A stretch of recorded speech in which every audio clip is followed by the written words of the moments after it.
Hello and welcome to a new video. Subject for this one is a Corgi A40 Farina.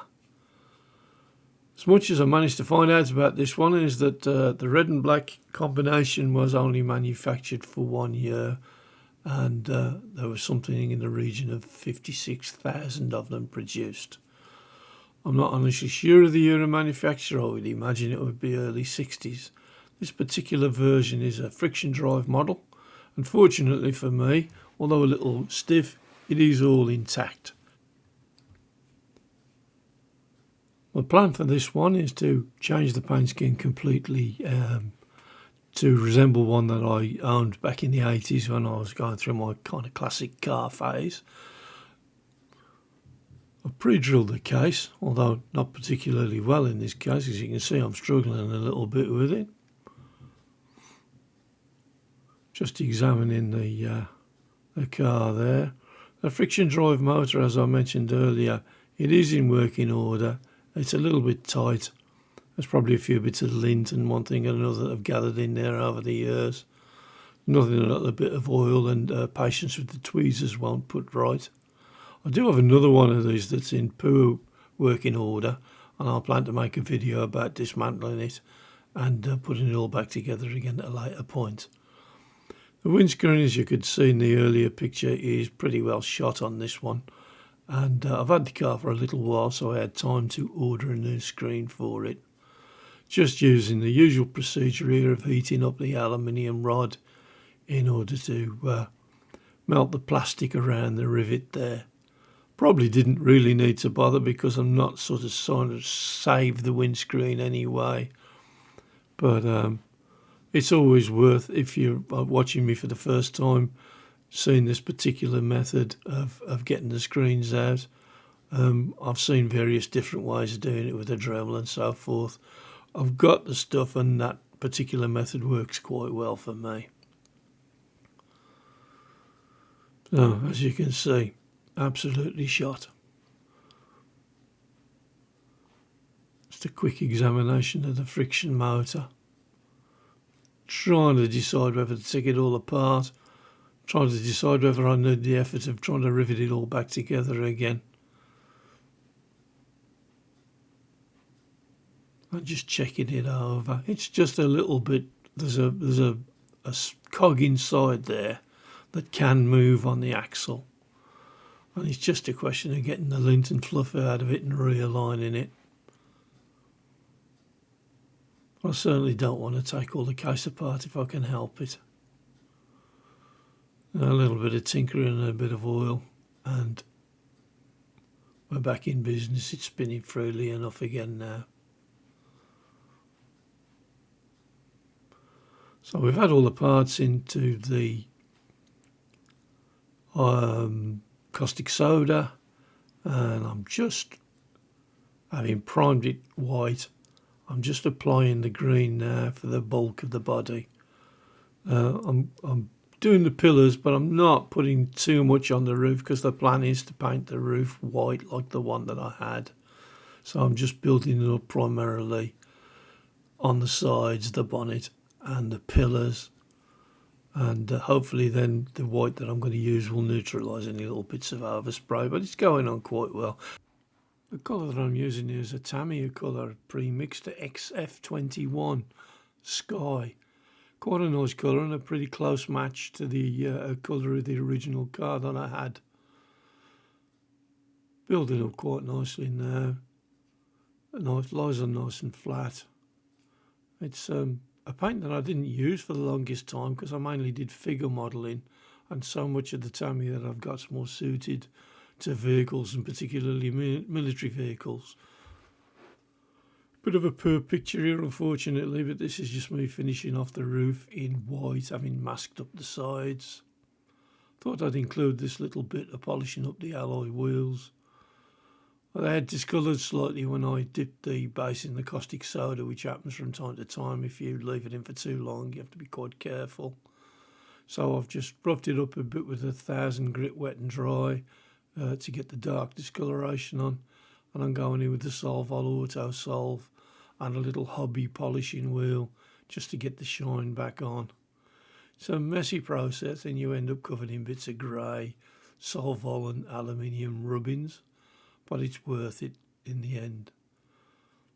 Just including the obligatory bit of putting on the chrome here, obviously sped up film.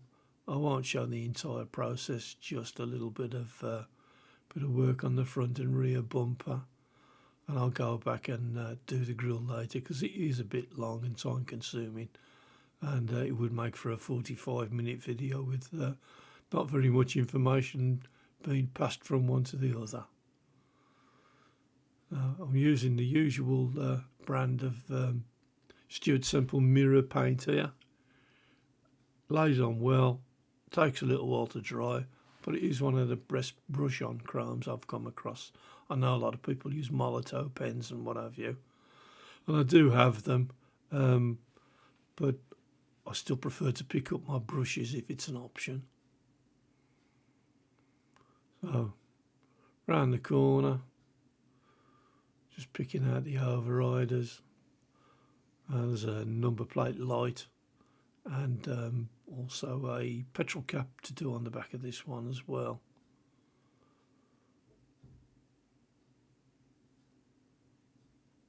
There's just no quick way around this, I'm afraid. Paint and patience, it's the only method that I've found that works so far.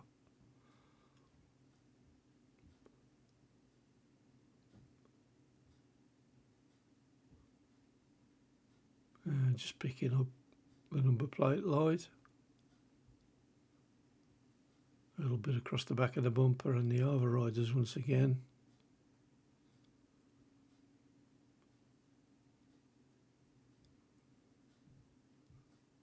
Around the corner on the side there. And the door handles and keyhole.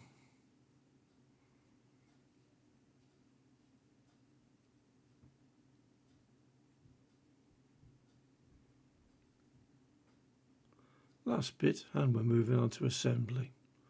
As you can see, after the polishing treatments, the hubs have come up really nice, so I thought I'd treat them some new tyres. The ones that I'd got on they were kind of okay, but they'd got bits of old paint on them, one thing and another. And having just got some new tyres in from eBay, I thought, well, why spoil the ship?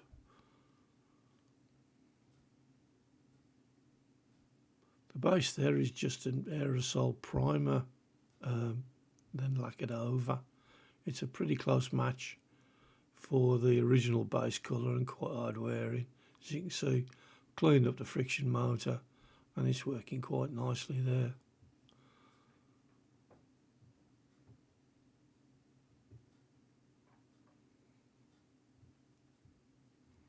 I think I mentioned earlier, I do have another one of these and the friction motor is in poor condition, so I might strip that one down, try and repair it and make a video of that if anybody's interested. This is a new roof section that I'm pressing in. It's one from Model Supplies. It's pretty nice, but it's not a perfect fit, but it's certainly better than the clouded and cracked one that I'd already got. Just going to lock the roof into place here with a bit of my new favourite thing, glossy accents. It's good because it'll act like a little kind of clear rivet, and should ever need to get it apart again, it won't be a huge struggle. I've glued them in before now, and if ever you decide you want to do something else with the car, you're at extreme risk of cracking the screw and trying to get it back out again. So on with the base plate, 3 rivet base plate. Don't forget the front wheels. They'll come in handy when he's tried to steer. Bit of super glue.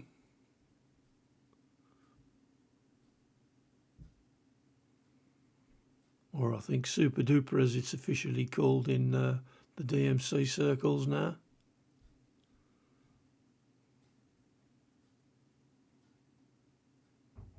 In with me cut down rivets because I didn't drill the casing far enough.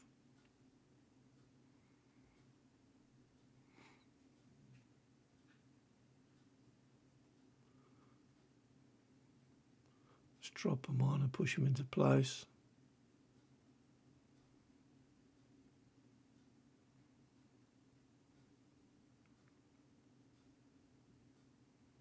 Last one going in now.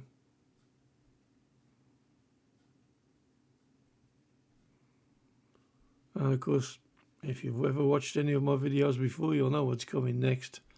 The zip kicker for the super glue. It sets it off lightning quick. And then you can get it over on its wheels and see whether you've done a good job or not. Well, here's the beginning of the end. This is what we started off with. Austin of England, Corgi A40 Farina, and the results of our work. Polished up the alloys, got the friction motor working nicely, giving it a lovely and fresh coat of paint. The guttering and the side moulding, I've actually scraped the paint away to expose the metal underneath, as I've started doing recently. I think it works quite well, particularly on these side body mouldings. Don't know whether I want to go through the process for bumpers and headlamps though, but I think it's quite effective. Nice new screen.